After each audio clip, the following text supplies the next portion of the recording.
Hello बच्चों। तो आज हम लोग देखेंगे जैक यानी झारखंड अधिविद्य परिषद का पहला कक्षा 8 का विज्ञान का क्वेश्चन आंसर। ठीक, जो पिछले बार अभी जैक अभी हाल ही फिलहाल में जो कंप्लीट हुआ है। तो चलिए जल्दी से मिलाते हैं। ठीक है, सबसे पहला है विज्ञान में 51 नंबर क्वेश्चन। निम्नलिखित में से सबसे छोटी कोशिका कौन सा है? तो सबसे छोटी कोशिका है माइक्रोप्लाज्मा, पहला नंबर हो जाएगा। उसका दूसरा नंबर आते हैं 52 नंबर। डेंगू परजीवी का वाहक है। घरेलू मच्छर, मादा एडिस मच्छर, मादा एनाफ्रीज मच्छर, या इनमें से कोई नहीं। तो दूसरा नंबर हो जाएगा मादा एडिस मच्छर। ठीक है, तीसरा नंबर में देखते हैं कौन सा धातु कमरे के ताप पर द्रव अवस्था में रहता है। तो कमरे के ताप पर द्रव अवस्था में कौन सा रहता है? ब्रोमीन रहता है, पारा नहीं होगा। ठीक है, उसके बाद है 54 नंबर देखते हैं विद्युत सेल में कितने टर्मिनल होते हैं। तो विद्युत सेल में 2 टर्मिनल होते हैं, एक होता है धनात्मक और एक दूसरा होते हैं ऋणात्मक होते हैं। ठीक है, उसके बाद 55 नंबर में देखते हैं आदर्श ईंधन का गुण नहीं है। तो आदर्श ईंधन का गुण कौन सा नहीं है? तो आदर्श ईंधन का गुण क्या है? महंगा, जो कि महंगा ही इसका गुण नहीं है। बाकी सब क्या है? गुण है, जैसे सस्ता होना चाहिए आदर्श ईंधन, उसके बाद सहज उपलब्ध होना चाहिए। ठीक है, तो 55 नंबर का देखें। उसका देखते हैं 56 नंबर। बल है, बल क्या है? बल एक घर्षण है, घर्षण से बल, घर्षण का बल है, क्या है? एक घर्षण है। ठीक है, उसके बाद उसका समाप्त होने वाला प्राकृतिक संसाधन कौन है? समाप्त होने वाला प्राकृतिक संसाधन तो खनिज होगा 57 नंबर का। 58 नंबर है वैश्विक गर्मी का कारक है। वैश्विक गर्मी का कारक कौन सा है? कार्बन डाइऑक्साइड वैश्विक गर्मी का कारण है। ठीक है, 3 नंबर।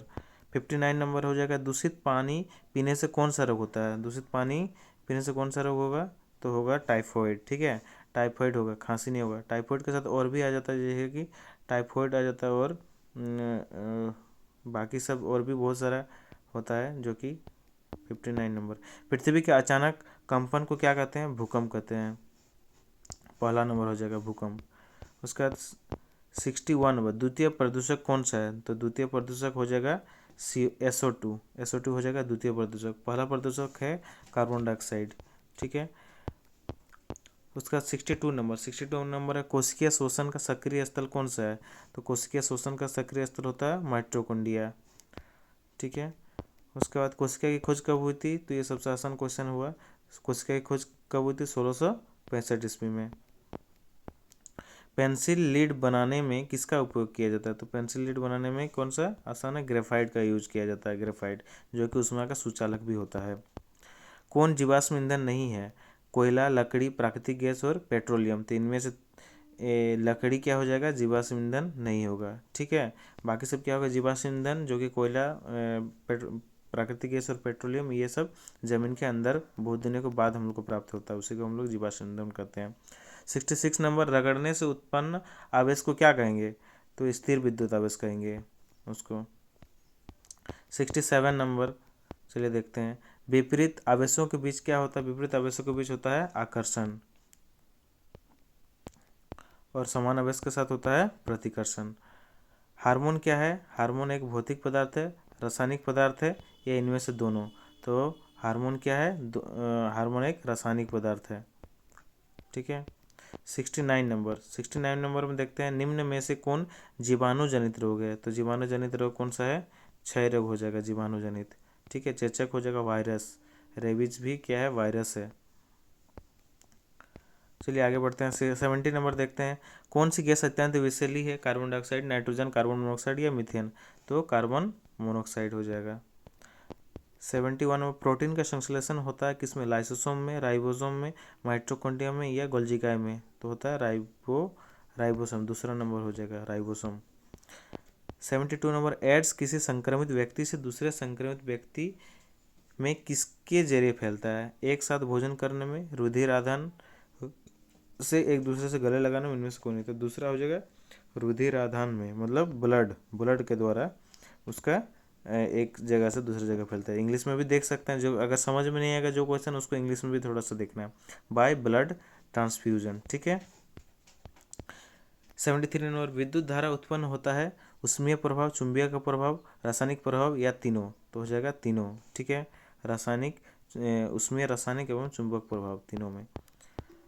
74 नंबर दाब का मात्रक। दाब का मात्रक क्या है? पास्कल या न्यूटन वर्ग प्रति मीटर या दोनों? दोनों हो जाएगा, पास्कल और न्यूटन प्रति वर्ग मीटर दोनों हो जाएगा। तो 3 नंबर को आंसर होगा उसका। ज्वाला में कितने क्षेत्र होते हैं? तो ज्वाला में 3 क्षेत्र होते हैं, 3 क्षेत्र होता है। उसका देखते हैं मुकुलन। 76 नंबर मुकुलन द्वारा जनन किस में होता है? तो हाइड्रा में होता है मुकुलन द्वारा जनन।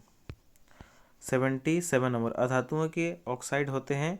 अधातु के ऑक्साइड क्या होते हैं? अम्लीय होते हैं। ठीक है। आग उत्पन्न करने के लिए आवश्यक है ईंधन, वायु, ऊष्मा या इनमें से सभी? आग उत्पन्न करने के लिए तीनों का, आग उत्पन्न करने के लिए सबका जरूरत पड़ता है, इनमें से सभी। 4 नंबर हो जाएगा। 79 नंबर मलेरिया रोग का कारण क्या है? मलेरिया रोग का कारण प्रोटोजोआ है। प्रोटोजोआ मलेरिया रोग का कारण है प्रोटोजोआ। कौन सा प्रोटोजोआ है? उसमें मलेरिया रोग का मादा एनाफिलीज मच्छर से फैलता है।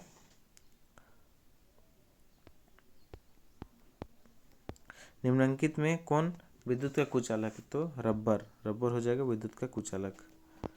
उसके बाद 81 नंबर निम्न में कौन सी गैस दहन में उपयोगी है? तो ऑक्सीजन। ऑक्सीजन गैस क्या है? दहन में उपयोगी है।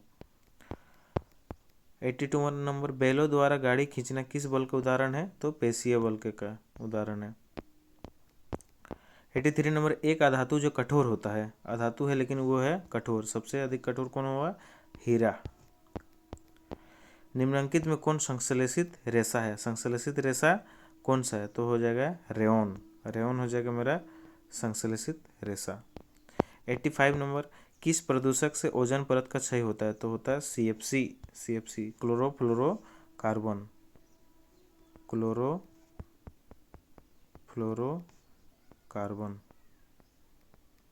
से क्या होता है? ओजोन का क्षय होता है। एक युग्मज में पाए जाने वाले केंद्रकों की संख्या कितनी होगी? एक युग्मज में एक ही केंद्रक होगा। 87 नंबर चीनी का अल्कोहल में बदलने की प्रक्रिया क्या कहलाती है? तो किण्वन कहलाती है। वृद्धि हार्मोन का स्राव करने वाले ग्रंथ का क्या नाम है? तो पीयूष ग्रंथि है। वृद्धि हार्मोन पीयूष ग्रंथि। उसका 89 नंबर एक धातु का दूसरी धातु पर परत चढ़ाने को क्या बोलेंगे? विद्युत लेपन कहेंगे। 90 नंबर जंतुओं द्वारा प्राप्त खाद्य पदार्थ कौन सा है? दूसरा नंबर हो जाएगा शहद। 91 नंबर किसके प्रयोग से घर्षण कम किया जाता है? तो 1 और 2 ग्रीस और तेल दोनों से क्या, यानी तीसरा हो जाएगा।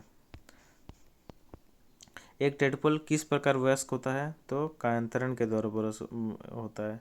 सबसे पहले लार्वा रहता है, फिर उसके बाद धीरे धीरे बढ़ के क्या बन जाता है? मेढक। 93 नंबर मानव कान का श्रव्य पारस कितना है? तो 20 से 20,000 हर्ट्ज होता है। दूसरा नंबर।